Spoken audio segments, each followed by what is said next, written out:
Good evening, everyone. Great. Welcome. Welcome to Lancaster Cultural Arts Center.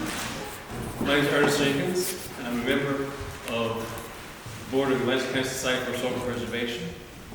And we're very happy to have you and welcome you to the Cultural Arts Center. I'm also a board member of the Lancaster County 250th Anniversary Committee, and I have both boards. Welcome. We're very happy to have you. If this is your first visit to our Cultural Arts Center, I just want to point out a couple of things for you. This was the first home of Lancaster's first Presbyterian church. It began near this site in the 1830s. And then this church is from 1862.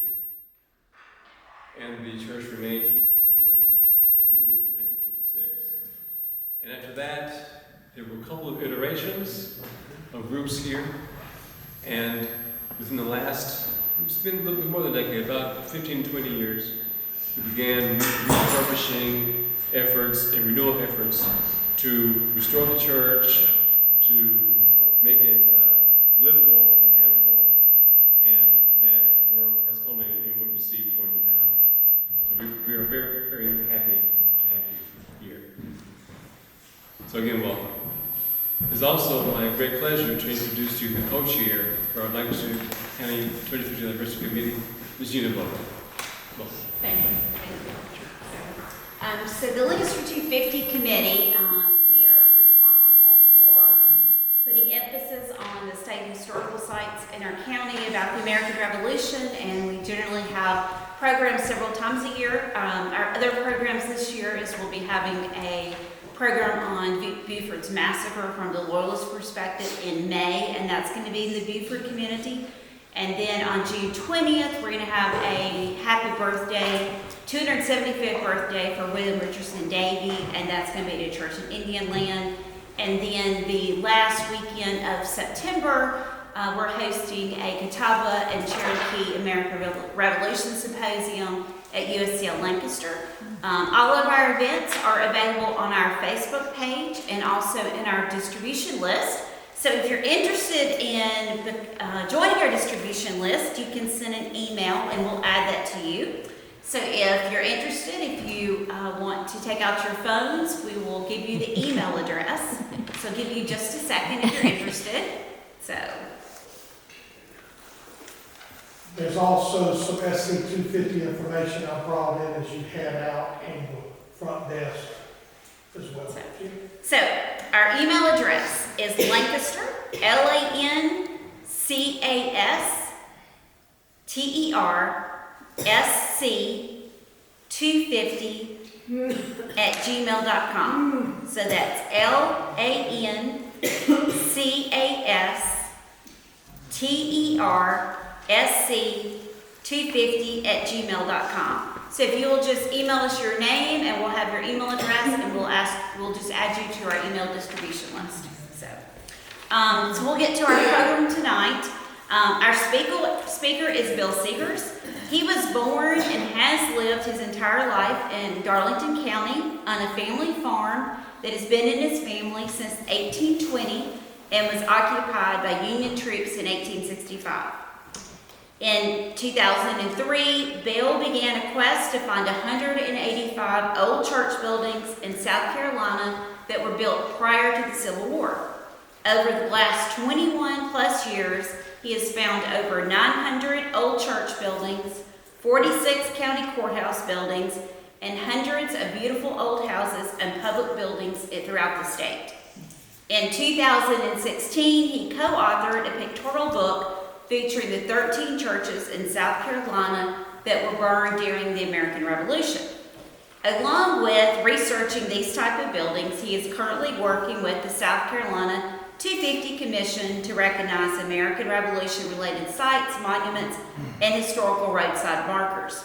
He was instrumental in the passage of the law for a Revolutionary War standard license plate that says, "Where the Revolutionary War was won," and this is now the standard license plates in South Carolina since January 1st, and that will continue until 2033. And he is also responsible and led the efforts for the directional signs that highlight state historical markers throughout South Carolina that relate to the American Revolution. So if you've seen the big brown signs with Rev War on them, that is for Bill's efforts and for working with South Carolina Department of Transportation. So Bill, welcome, and we'll turn it over to you.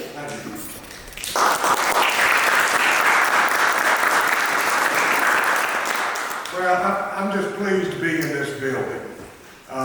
This is a special place. Y'all recognized it, you restored it. I appreciate that.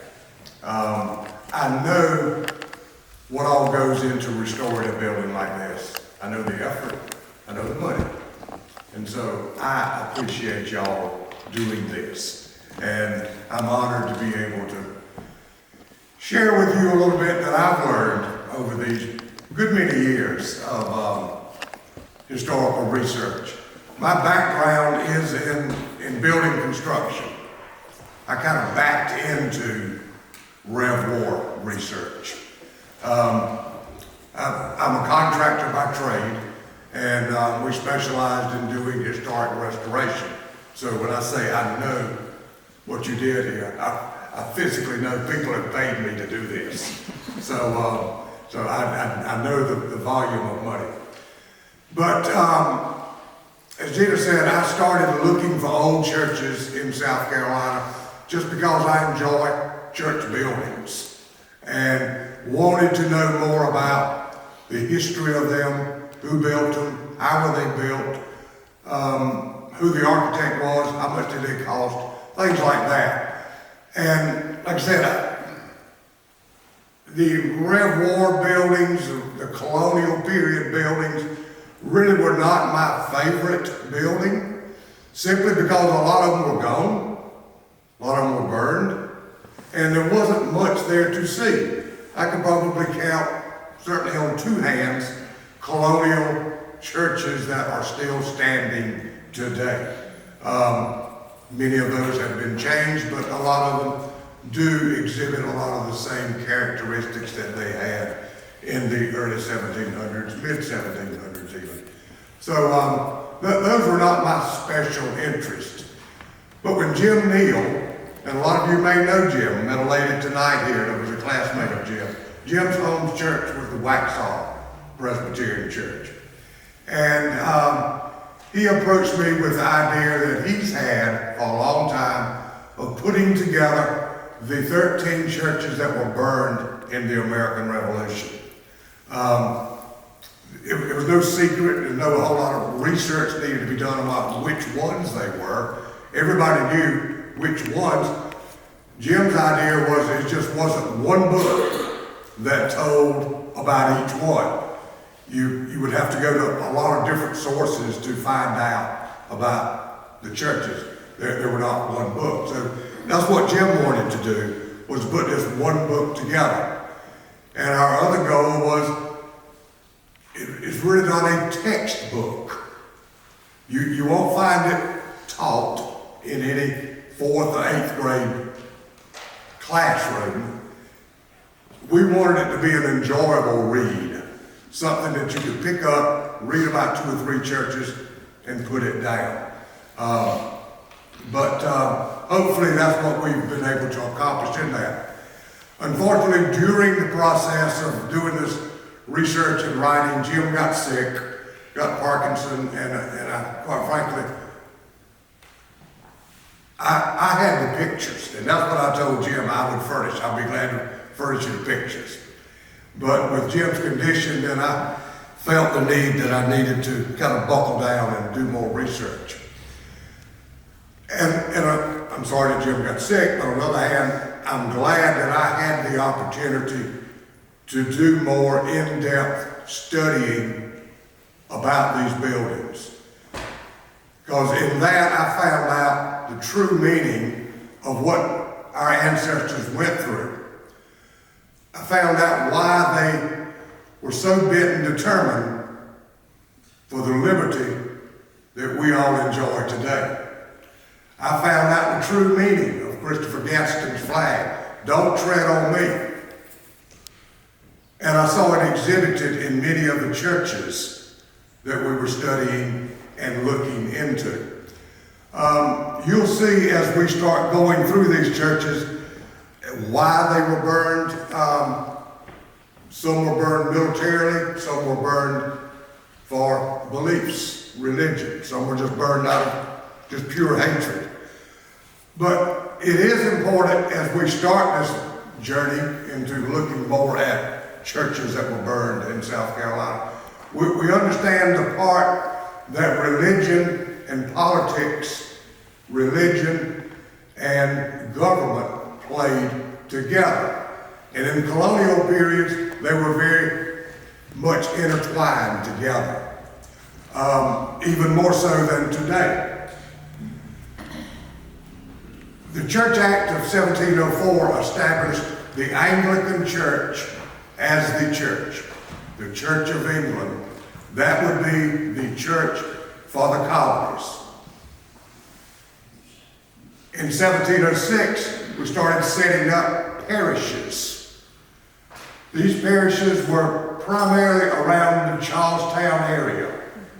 You had St. Philip's, St. John, St. Paul, St. Denis, St. James. All of those, the first 10 parishes were set right around Charleston here and extended into the backcountry, into where we are today. Those 10 parishes went on to be 21 parishes. The last parish was up here at St. David's, centered now in Sherrall. That was founded in 1768. Parishes were basically the seat of government. Each parish had one parish church. The Church Act of 1706 also set a vestry, which was a group of men, and yes, ladies, they were all men. We didn't have female deacons at that time, but they were all men. And they controlled what went on not only in the church, in the building, but also in that parish. If you think about our county council and deacons or elders all wrapped up in one person, and that one person or that one group of people controlled all the money in the parish. It didn't work real well, folks, particularly for the Scotch-Irish Presbyterian. These church acts bona fide the fact that you could worship your own religion. That was not a problem. This was the land of freedom of religion. So people came here for freedom of religion. And these church acts established that. You could do that. The problem was, if you wanted a church building, you had to build it yourself. Your own effort, your own money. Whereas with the Anglican Church, taxpayers, tax money, built those churches. Because again, you could only have one church, that'd be the Anglican Church. These other Presbyterians, Baptists, Methodists came later, Lutherans, Catholics, you could worship. You could have a building, it had to be called a meeting house, it couldn't be called a church, because you only had one church. So, particularly Scotch-Irish didn't much like paying taxes and getting absolutely nothing for it. They were paying for the Anglican churches. And you'll start seeing a difference in the construction of an Anglican church and a Presbyterian church, or even a Baptist church. The Anglican churches were typically made of brick, whereas the Presbyterian churches were typically made of wood or log. One way that the Anglican faith had in order to kind of watch over things here in the colony was a group called the Society for the Propagation of Gospel in Foreign Parts, or SPG.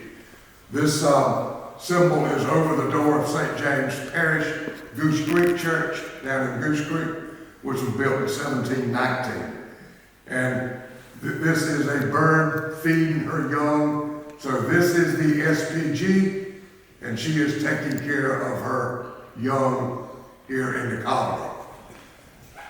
What the SPG did was, if a person wanted to be a rector of a church, he would be trained in England, all biblical. He would be ordained by the bishop, and he would come to the colonies to be the preacher. And he said, okay, that's fine, you need training. But he also is very clear to him that his loyalty was to England. His loyalty was to the king, and his loyalty was to the bishop. So basically he was put here not just to preach, but he was the eyes and ears of what's going on in this parish. One church that was burned because the rector was not loyal enough to the king. In other words, he kind of sided with the patriots in the area. So that didn't go well. But that was the order of the day, was for the rector, the preacher, to be head of the county, be head of the parish. So all of this is kind of lining up for a revolution. So religion played a pretty big part in the revolution, and quite frankly in the freedoms that we have today. These are the 13 churches that were burned during the American Revolution. And I'll give you a moment just to look down, particularly at the column on the far right, the counties that we have today. Some of the names you may not recognize, but obviously the counties you do. But those were the churches that were burned during the American Revolution. There are 6 Anglican churches, 5 Presbyterian, and 2 Congregationalist, which inevitably turned out to be Presbyterian churches. Again, Baptist churches and Lutheran, fairly non-committal. They didn't get very involved in the politics of what was going on. Richard Furman, who was a preacher at First Baptist in Charlestown, there was a bounty put on his head, and so he fled to Virginia to get away from any persecution that he would be here in Charleston. Any good Methodists here? Don't feel like we're leaving you out, but the Methodist denomination wasn't established until 1784, after the American Revolution. So that's the reason we don't have any Methodist churches, and we're really not talking about Methodist churches. So let's look at some individual churches that were burned. Hopefully everyone has seen Sheldon down in Beaufort County. If you haven't seen it, as soon as you can get up here tonight, get in your car and drive to Beaufort and be here by sunup and watch it. Beautiful place. Without a doubt, it's probably the prettiest place in South Carolina. So seriously, if you have not been there, make all effort to try to get to see Sheldon. It was established as a parish in 1736, and this building that you see the remains of was built in 1755. Governor William Bull, Lieutenant Governor of South Carolina during this period, his home plantation was called Sheldon. He obviously was a member here, very strong advocate of this Anglican church, and so the name has been adopted as Sheldon Church.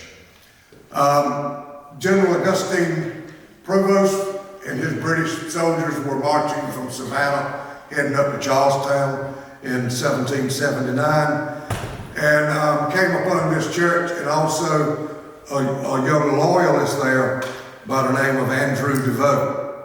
Andrew Devoe and the Bull family had a running battle, basically a jealous battle, as many patriots and loyalists had, and they just didn't like each other. So Devoe got with the provost and told him about some gunpowder that the Bull family had stolen from the British and stored in this church. So they decided it would best to get back at the Bull family and to destroy this ammunition that the Patriots had. The best way to do that was to burn the church. So that's exactly what they did in 1779. This church was burned to the ground, or at least all the woodwork was. So you ask, why not the brick? It's a large, imposing building. Very thick walls here. It's 47 feet wide and 67 feet long. The walls are 35 feet tall. These engaged columns are part of the wall. So it's basically a brick fortress, if you will. That's why everyone felt sure that their gunpowder was safe in the church. But when it was set afire, all of the interior burned out, floor burned, and there's a fairly flat roof on it, kind of a temple-style building. There are artist renditions of it. And so when it burned, all the woodwork burned, but the brick remained standing. And they remain standing because the walls are 24 inches thick. These walls, we could refer to them as load-bearing walls. Our brick walls today, we'll ride by a house. Who does a pretty brick house? It's a little 4-inch brick wall. It's a brick veneer. Take the brick away, and the house still stands. You start taking these brick away, and you're compromising the structural integrity of the building. At one time, there were brick across here, but that 24-inch ledge, due to water getting into that, the brick started deteriorating. Brick started walking off of the property by aid of visitors. Unfortunately, the building now has a fence around it. You can't walk up to the walls like you could not too many years ago. And that's basically the reason why they kept losing so many brick. The first time I went to Sheldon, probably in 2002, 3, 4, somewhere around there, saw this young lady there, what appeared to be maybe her mother, and they were walking around and looking and talking, and curiosity got the best of me, and I finally asked her, I said, if you don't mind me asking, what are you doing? And she very proudly said, oh, I'm getting married here. I said, well, good. When's the wedding? She said, a year from now. She came this day to watch the sunset so she could plan the time for her wedding at the exact right time. So she's planning a year ahead. And it is impressive. I could see a wedding party being right here with the sun's shadow casting over. They do have one service a year there, the Sunday after Easter. They have a religious service, but it is open sunrise to sunset. So again, if you're there, by all means, do go by. There was a historical marker there for a long time that made reference to that building was burned during the American Revolution and during the Civil War. In around 2000, the year 2000, some Leviston letters were found to testify to the fact that Sherman did not burn the building. It was standing after Sherman's march from Savannah up to Columbia, and that due to lawlessness of the area, a lot of the wooden material was removed after the Civil War, but the church never was used again after the war between the states. All sides of Sheldon are equally pretty with the live oak trees that hang over the walls. Again, you can see the engaged columns that are built into the wall. And then these 4 columns across the front, there was a little porch that came out over that.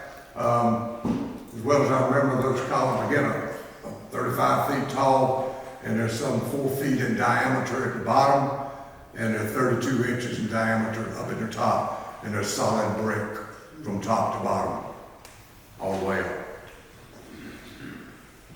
Another church that we refer to as Brickyard Church because a lot of the brick have gotten going from this, is Biggin Church in Monk's Corner.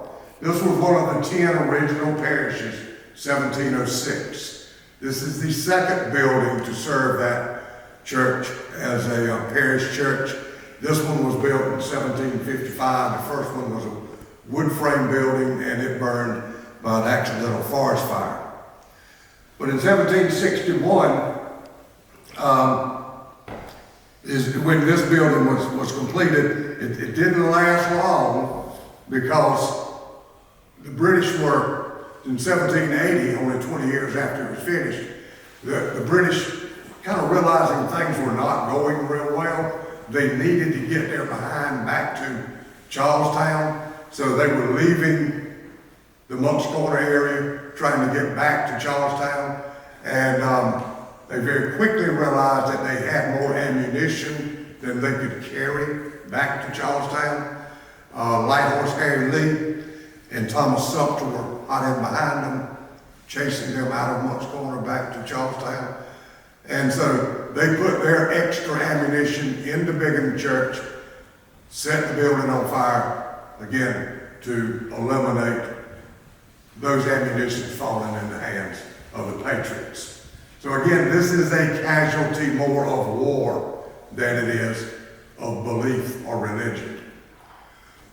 Beautiful church there in Monk's Corner, beautiful setting. They have a very active graveyard that people are still being buried at this facility. And so if you're leaving Monk's Corner and heading out maybe toward Mipton Abbey, you would pass this on your right. So that could be another place that you may want to stop by and visit, is Biggin Church. This is a good opportunity to see the thickness of the wall. The same type thickness that we saw at Sheldon. But this is 24 inches thick. So it's solid brick from inside to outside.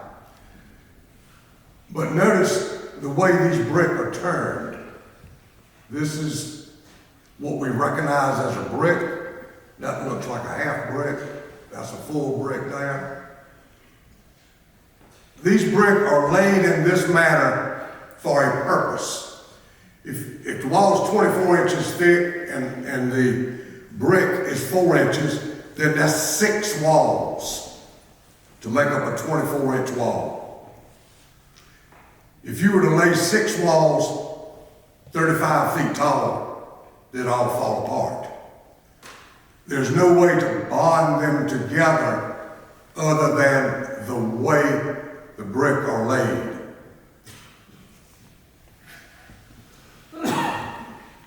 This is a Flemish bond. The brick are woven together. This is called a header, and that's a stretcher. So every other brick is turned 90 degrees. Laid here, that was turned 90 to run through the wall. So every other brick on every course is turned 90 degrees to go into the wall to tie those 2 walls together. And that's making up 8 inches of this 24-inch wall. Then you've got 2 more walls right behind that with the same weaving in and out. That makes that total 24-inch thick wall a total unit for the load to come down on top of. So it's an ultra strong wall. Another means is something called an English bond, where every 4th course is laid as a header, and all these are just stretchers. A little bit easier to lay, not quite as strong, but that's compensating for the weaving together of the brick. So even on this building, when you go outside and look and you see what looks like a half brick, that's not a half brick, that brick goes through the wall. That's tying the walls together. Another brick technique is is a water table, which is these molded brick here. This wall is 24 inches thick. This wall is 36 inches thick. To eliminate that 12-inch shelf, if you will, these brick, of course, all these brick are handmade, are made to shed water off. The water runs down the wall and runs over that extra 12-inch of foundation brick there. Again, they knew what they were doing. We do things like this today because it looks pretty. That's what an owner wants. Oh, I'd love to have a water table. I'd love to have coin corners. Yeah, and you can get all those, but they're there for looks. Here, they didn't care about looks. They were there for a real purpose. And that was the purpose, was to offset the difference there. Prince George Church in Georgetown. This is the only church in South Carolina that did see flames during the American Revolution. It was burned, but it's worshiped in every Sunday now. They have services there every Sunday there in Georgetown. It's a very active Episcopal church there in Georgetown. It was burned when the British attempted to leave Georgetown in 1781. This building was basically finished in 1747. 1740, they began getting material together, cutting trees, hewing timbers, sawing timbers. Took them 7 years to get it ready. They laid the cornerstone in 74, and they finally had their first service there in a semi-complete interior in 1755. So it took a long time to build this building there in Georgetown. Unfortunately, it only saw about 25 years of service. When the British moved in, they used this building horse stables. Not sure exactly when it was burned, whether when Francis Marion came in either May of 1781, it may have been burned when they left. They came back again in August of 1781 to try to retake Georgetown. May have been burned then, but again, sometime in 1781, it was burned, just, again, a casualty of war. But it was used during the American Revolution as stables. So it sat pretty much as a burned out shell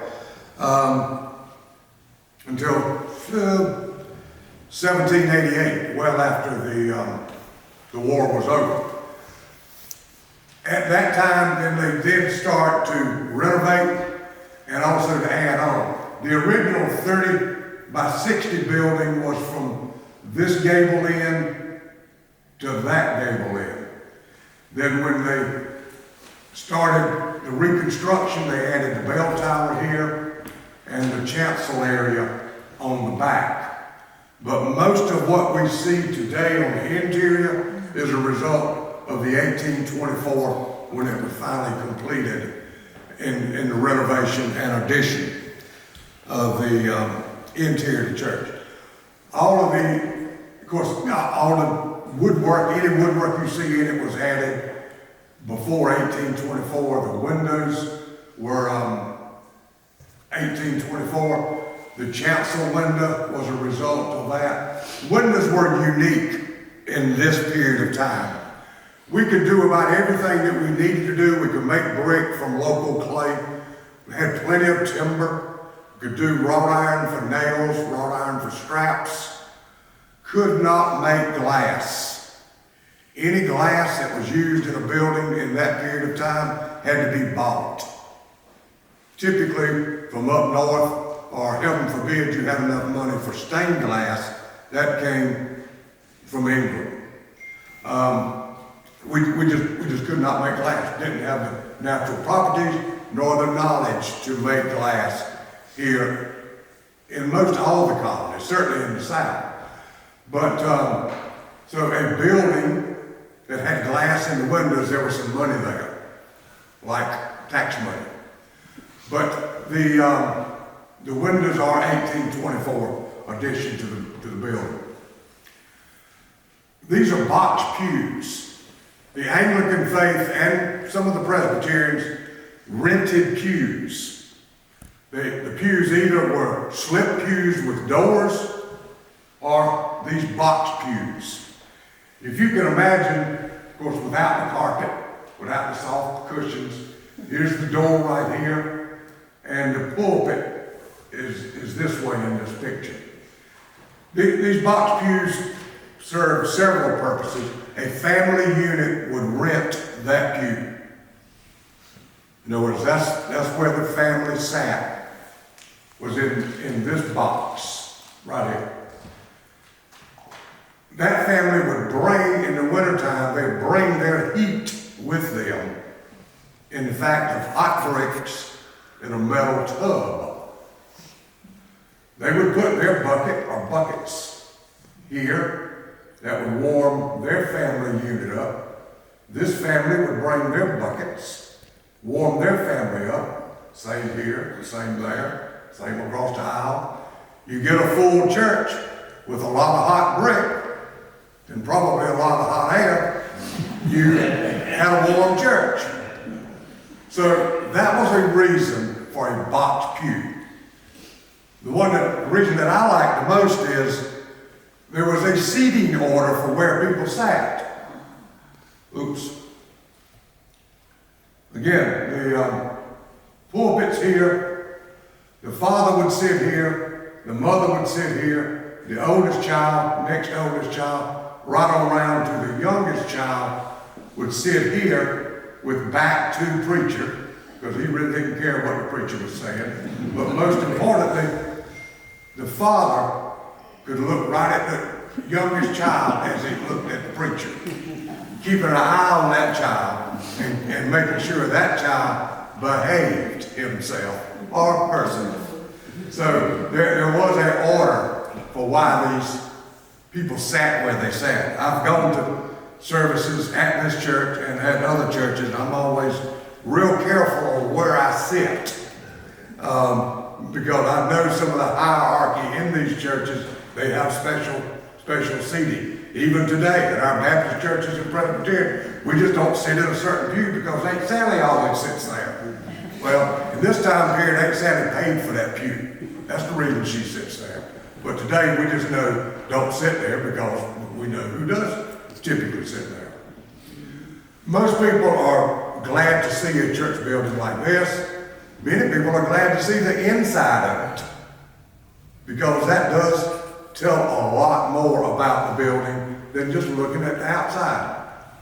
I'm happiest if I can get under the building or in an attic. This is in the attic of Prince George. To be able to be in a place and touch timbers that very few people have touched since 1824. Now that's pretty strong, folks, to be able to do that. And also to know what that is. To know that that's a peg. To know these marks are carpenter marks. Again, all this timber started out as round trees. It had to be chopped with an axe, with an adze, a foot adze. Had to be gotten to a particular size for a particular place in that building. And when it got to that right size, for that right location, he would put marks on it. That's clearly a V, that's clearly an X, and this is a V over here. I don't know what those Roman numerals meant, but between the guy getting the material together and the head carpenter, they knew exactly the numbering system. They knew where things went. And he did this numbering system with what he had in his hand, a chisel and a hammer. Because obviously you put a pencil mark on there, he's getting timber ready today that may not be installed for another 2 years. So, again, he does it with hammer and chisel. And when you go in an attic and you start seeing these numbers, you can look at the next rafter or floor joist or ceiling joist or whatever. Then you start picking up on the location of the number. Then you start picking up on the numbering system. So you go in an attic and they're littered with these carpenter marks. They're littered with these wooden pegs. You cut a mortise in this timber, you cut a tenon on that timber, you drive this timber into that hole, bore a round hole through all of that, whittle a peg down the right size, and drive that peg in there. The harder you drive it, the harder that joint gets. It's amazing. Now, most of those were casualties of war. Now we're getting into more of the religious part of it. Presbyterians, Indiantown Presbyterian Church over in Williamsburg County. It was established in 1757, and this is not the original church, obviously. Indiantown was a daughter church of Williamsburg Press in King Street. Williamsburg Press has several children churches, and Indiantown was one of them. Very strong loyalty to Francis Marion there in Williamsburg County. Manager Tarleton, British officer, just infuriated, obviously, with Francis Marion. And he sent a fellow out by the name of Weems, another British hated person. Major James Weems set out to find Marion in the Williamsburg area, started hearing about Indiantown Church and how the preacher was preaching patriotism from the pulpit. Weems deemed Indiantown a sedition shop where people gathered to plot against the British. So he burned it down. No military reason other than he just didn't like what was going on in the church. A trend begins of trying to quench, trying to annihilate, particularly the Scotch-Irish Presbyterian, from preaching patriotism from the pulpit, thinking that if I eliminate their place of worship, that will eliminate their gatherings. Well, the opposite happened. That rallied more support, not only for Francis Marion, it rallied more support for the patriot cause. Shortly after the church was burned in 1780, then they built right back, basically in the ashes, another church. And so there is a graveyard all around the church with many war veterans from many wars that are buried here in Indiantown Church. That church, the second church, wasn't quite large enough for them as they started to grow, so they built this church in 1830. And when I say this church, from the wood line up is the original church. In 1922, the church is still growing, they need more space, so they jacked the 1830 church up and put a basement in up under it and added this front porch and the steps going up to it. So it is still being used today. This building just didn't see flames, is my point in that. This is a typical meeting house style architecture. 2 front doors. Very simple, very basic, no frills. a meeting house style church building. The two doors, men went in the right, women went in the left. That's the way it was. Now, here we are here in York County, Waxhaw Presbyterian Church. Obviously, that's not the original Waxhaw Church. That is actually a replacement building that was built in 1896 and then brick veneered in 1942. Wish they hadn't brick veneered it, but I understand it. That's fine. But anyway, y'all all know the history of Waxhaw Church, and I can't tell y'all anything about the history of Waxhaw Presbyterian Church. Do we have any Waxhaw members here? No good Presbyterian. Well, maybe I can tell you something. Buford's Massacre had pretty much just happened. Madison Tarleton pretty much annihilated 319 patriots. He killed 115, wounded 151, took 53 of them prisoner, wiped out the whole group. Backwoods patriots. Waxhaw, wanting to do the best thing, opened their church up basically as a hospital to treat the injured. When Tarleton found out about this, he removed everybody from the church, set it on fire and burned it. Again, for the good that they were doing, that's the gratitude they got from Tarleton. Bloody van. Again, people are getting more and more upset with the British and what they're doing to their churches, to their morale, to their people, and it's not doing the British any favors by doing this. Obviously, you know the large graveyard that's there, and you know about the Jackson family that's buried there.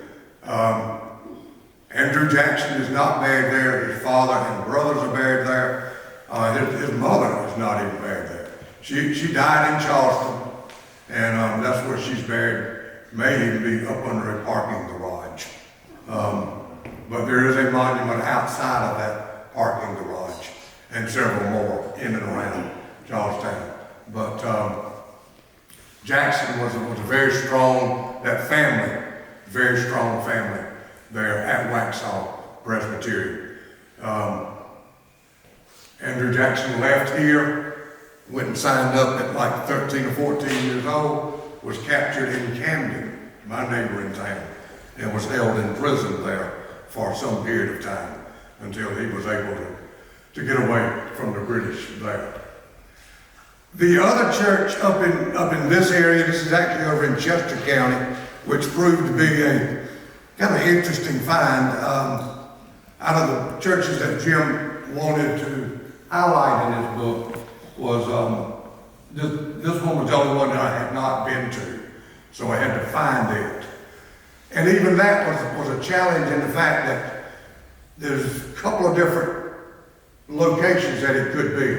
There's markers at two locations of where Rocky Creek Presbyterian Church was. This is the graveyard, which is right off of Fight Tower Road in Chester County. Obviously, I think that's where it is where the graveyard is. And I keep using the word graveyard. Do y'all know the difference between a graveyard and a cemetery? A graveyard is attached to and owned by a church. A cemetery is a public burial ground. We in Hartsville have Westview Cemetery, Magnolia Cemetery. But in the true sense of the word, if a burial ground is owned by and attached to a church, it's a graveyard. It's not a cemetery, and vice versa. So this at one time was owned by Rocky Creek Presbyterian Church. And so it's a graveyard. It also has connections to Beaufort Massacre in Albany, Chesterville, Lancaster, York District area.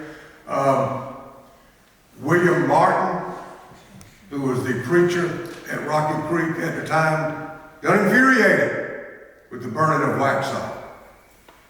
And he stood up at his pulpit at Rocky Creek and preached patriotism. And for that, his log church building was burned to the ground. His house was burned to the ground. He was taken prisoner and spent the rest of the war in a prison ship off of Charleston. He did come back to the area. His grave is not far from this site there in Chester County. The other thing that made this difficult is you had a log building that was burned at that time when I was looking for it 200 years ago, 225 years ago. And there's been 200 years of forest where it was, so there's absolutely nothing left to find. Brick buildings, you can find some brick residue, but wooden buildings, particularly log buildings, there's nothing to find. So I don't know that we'll ever know exactly where Rocky Creek Church was, but the impact of losing Rocky Creek lives on today. Again, this is the only remains of it is a very small graveyard in a patch of trees. Back down in the Charleston area, we go back to another Episcopal church or an Anglican church at that time, Christ Episcopal Church. This is one of the original 10 original parishes established in 1706. This is the second building. Forest fires were real prevalent in those days. They cleared land, only the land they needed, either for farming or for housing or building. So they had a lot of forest up close to their buildings. So forest fires and the devastation of forest fires was fairly prominent. But this little building was built in 1726, well before the American Revolution. It, I guess, is in the Mount Pleasant area. It's just out from Charleston, but it's always struggled for membership because it was so close to downtown Charleston. And so they didn't have a lot of people, but the people they had were extremely strong. Edward Lynch, or Edward Rutledge, Thomas Lynch were parishioners here. Colonel William Moultrie attended church here. Even the rector, Reverend Henry Purcell, was a chaplain for the Patriots. So we kind of knew where his loyalty lied. Unfortunately, when the British came in to Charlestown, they expanded their reach out to other churches also. They used this church for a hospital building and officers' quarters. And when they were run out of Charleston in '82, they elected to burn this church.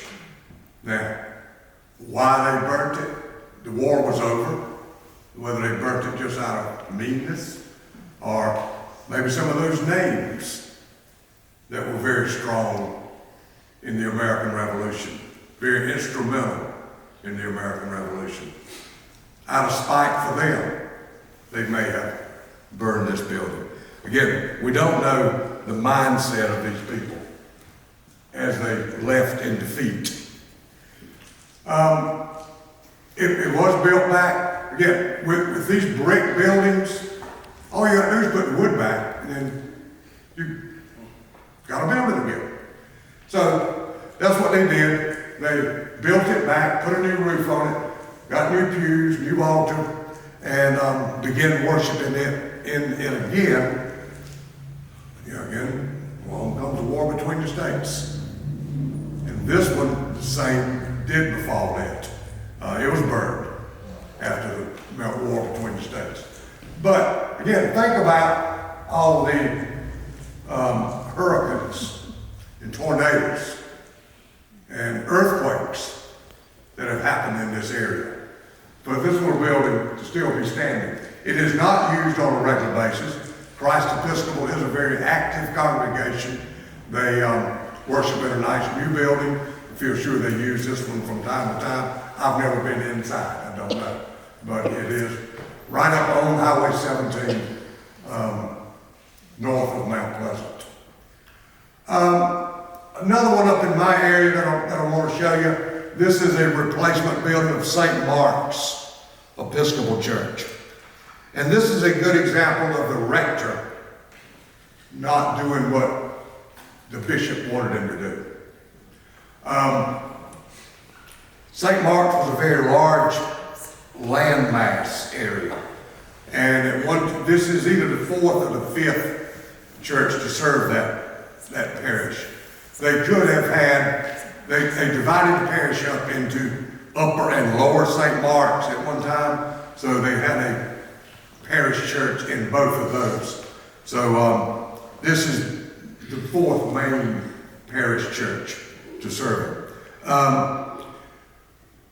The first one that was burned by the British, and it was burned because Woodmason, the rector, was not strong enough, or at least Manager Tarleton thought he was not strong enough for the British. And again, to teach the people, even the loyalists in that area, a lesson that you need to be loyal to your king. He had basically the English church, if you will, burned because of that reason. Like I said, this is the replacement church that was built in 1855. It's a very stunning building. Francis Lee and Edward Jones out of Charleston were the architects on this building, and it is a solid brick stucco wall, and unfortunately they do not use the building. They do have one service a year. They're just trying to get it back going a little bit. I don't know whether they're going to be able to make it, but do we have Episcopals here? Okay. Well, Episcopal, Anglican, y'all been kind of flipping, flopping back and forth, and this is kind of a casualty of that. They don't really know where they're going. I'm sorry. But it's a very nice church, way out in the country of Sumter County. Camp McBoykin Road. You just might have to have someone take you there. The other thing about this book that I told Jim, I said, Jim, I want to put exact addresses, even to the point of GPS addresses, because a lot of these places don't, like this place, they don't have a mailbox, so to give you a numerical address, you may not get it. But we do have GPS addresses for all of these buildings to find, so you can if you can enter those into your navigation device, you can get to them. The last one that I want to talk about is the Presbyterian Meeting House over in Camden. And Jim and I kind of floundered on this one in the fact that the British actually tore the church down. Camden was a big supply center for the British. And so when they moved into Camden, took Camden after the Battle of Camden, they tore the Presbyterian church down and used the wood to build their barracks out of it. When they left Camden in defeat, they burned the whole town, including the barracks, which consisted of the church wood. So in my mind, it actually ceased being a church when it was torn down, but inevitably that wood was burned, so that church was burned. At any rate, the church in there in Camden would have been positioned right along in here behind this sign right here. This is the small graveyard for the Presbyterian church. There was also a Quaker church there, which we have no record of at all. It probably was burned, but there's just no documentation that it was or wasn't burned.